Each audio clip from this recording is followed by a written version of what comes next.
Good evening. Tonight we're reading Around the World in 80 Days by Jules Verne. Chapter 19, in which Passepartout takes a too great interest in his master and what comes of it. Hong Kong is an island which came into the possession of the English by the Treaty of Nanking after the War of 1842, and the colonization genius of the English has created upon it an important city and an excellent port. The island is situated at the mouth of the Canton River and is separated by about 60 miles from the Portuguese town of Macau on the opposite coast. Hong Kong has beaten Macau in the struggle for the Chinese trade, and now the greater part of the transportation of Chinese goods finds its depot at the former place. Docks, hospitals, wharves, a Gothic cathedral, a government house, macadamized streets give to Hong Kong the appearance of a town in Kent or Surrey, transferred by some strange magic to the antipodes. Passepartout wandered with his hands in his pockets toward the Victoria port, gazing as he went at the curious palanquins and other modes of conveyance, and the groups of Chinese, Japanese, and Europeans who passed to and fro in the streets. Hong Kong seemed to him not unlike Bombay, Calcutta, and Singapore, since, like them, it betrayed everywhere the evidence of English influence. At the Victoria port he found a confused mass of ships of all nations, English, French, American, and Dutch, men of war and trading vessels, Japanese and Chinese junks, sempas, tankas, and flower boats which formed so many floating panteres. Passepartout noticed in the crowd a number of the natives who seemed very old and were dressed in yellow. On going into a barber's to get shaved, he learned that these ancient men were all at least 80 years old, at which age they were permitted to wear yellow, which is the imperial color. Passepartout, without knowing exactly why, thought this very funny. On reaching the quay where they were to embark on the Carnatic, he was not astonished to find Fix walking up and down. The detective seemed very much disturbed and disappointed. "This is bad," muttered Passepartout, "for the gentlemen of the Reform Club." He accosted Fix with a merry smile, as if he had not perceived that gentleman's chagrin. The detective had indeed good reason to inveigh against the bad luck which pursued him. The warrant had not come. It was certainly on the way, but as certainly it could not now reach Hong Kong for several days. And this being the last English territory on Mr. Fogg's route, the robber would escape unless he could manage to detain him. "Well, Monsieur Fix," said Passepartout, "have you decided to go with us so far as America?" "Yes," returned Fix through set teeth. "Good," exclaimed Passepartout, laughing heartily. "I knew you could not persuade yourself to separate from us. Come and engage your berth." They entered the steamer office and secured cabins for 4 persons. The clerk, as he gave them the tickets, informed them that, the repairs on the Carnatic having been completed, the steamer would leave that very evening, and not next morning as had been announced. "That will suit my master all the better," said Passepartout. "I will go and let him know." Fix now decided to make a bold move. He resolved to tell Passepartout all. It seemed to be the only possible means of keeping Phileas Fogg several days longer at Hong Kong. He accordingly invited his companion into a tavern which caught his eye on the quay. On entering, they found themselves in a large room, handsomely decorated, at the end of which was a large camp bed furnished with cushions. Several persons lay upon this bed in a deep sleep.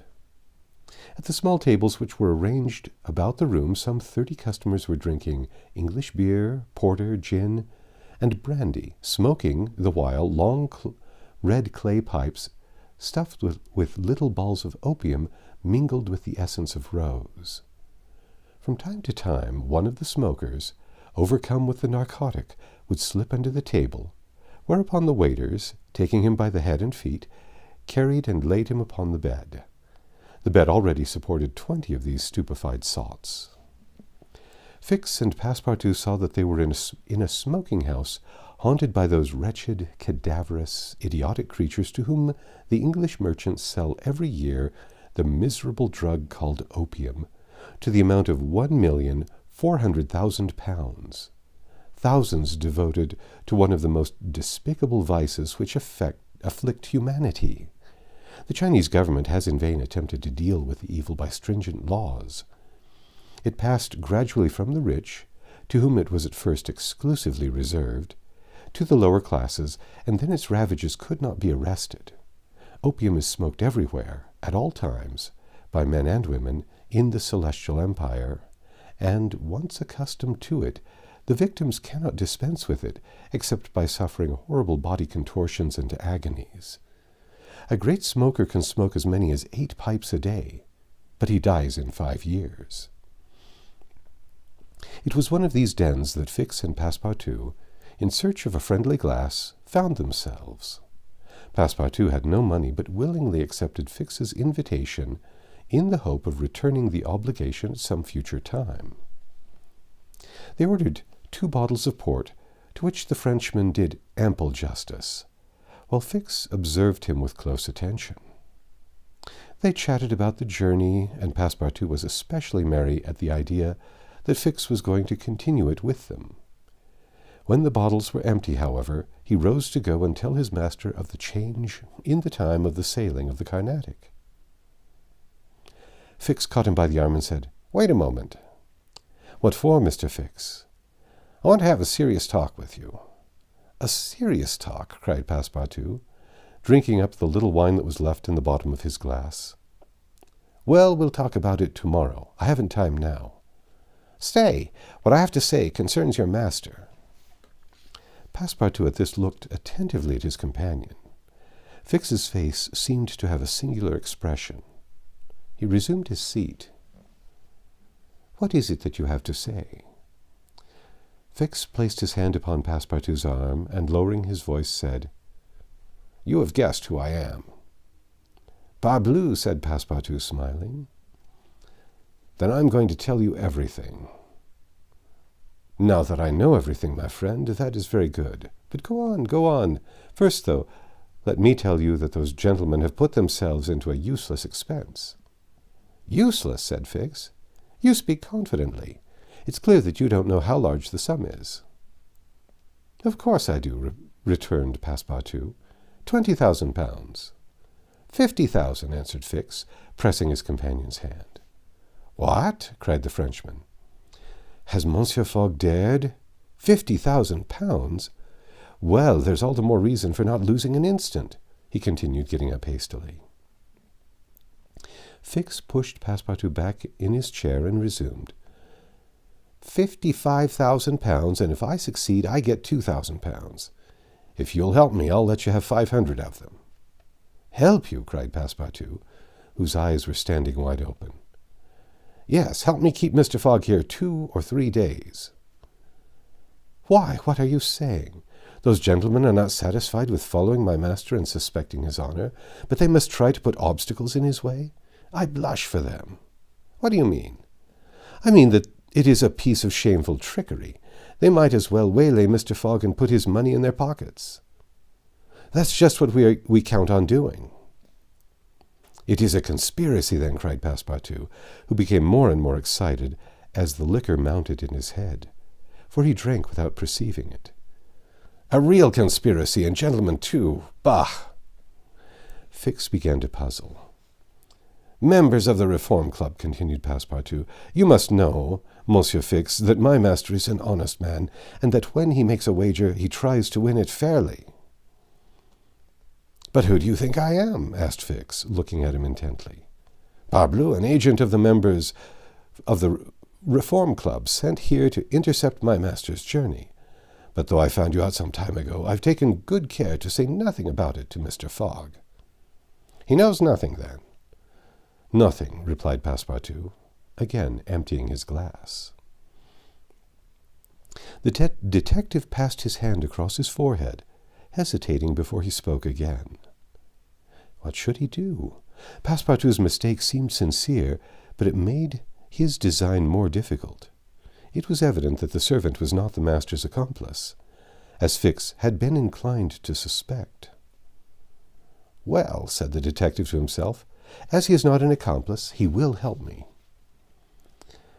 He had no time to lose. Fogg must be detained at Hong Kong, so he resolved to make a clean breast of it.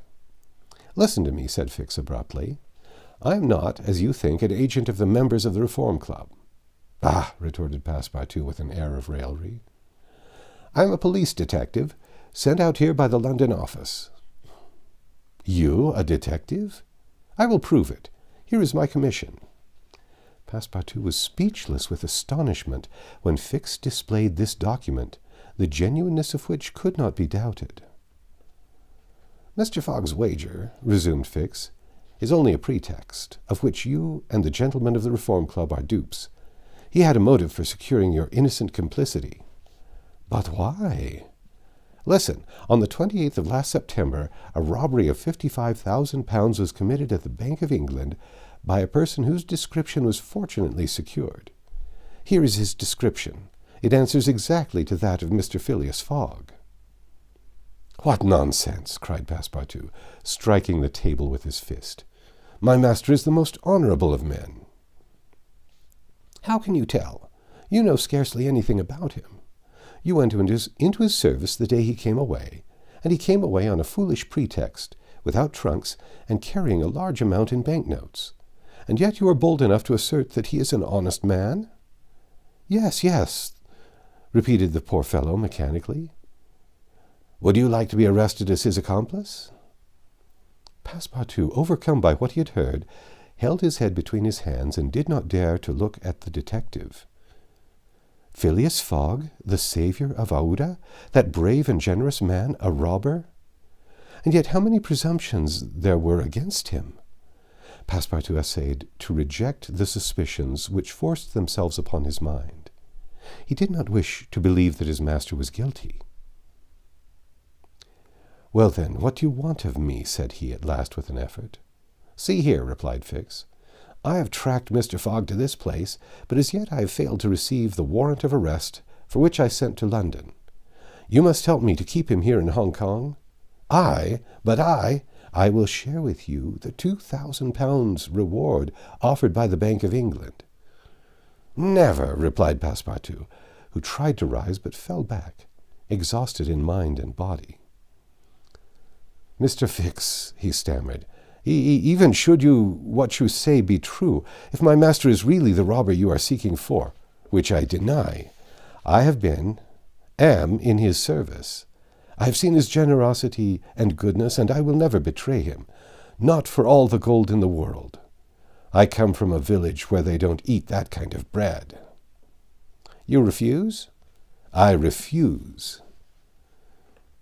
"Consider that I've said nothing," said Fix, "and let us drink."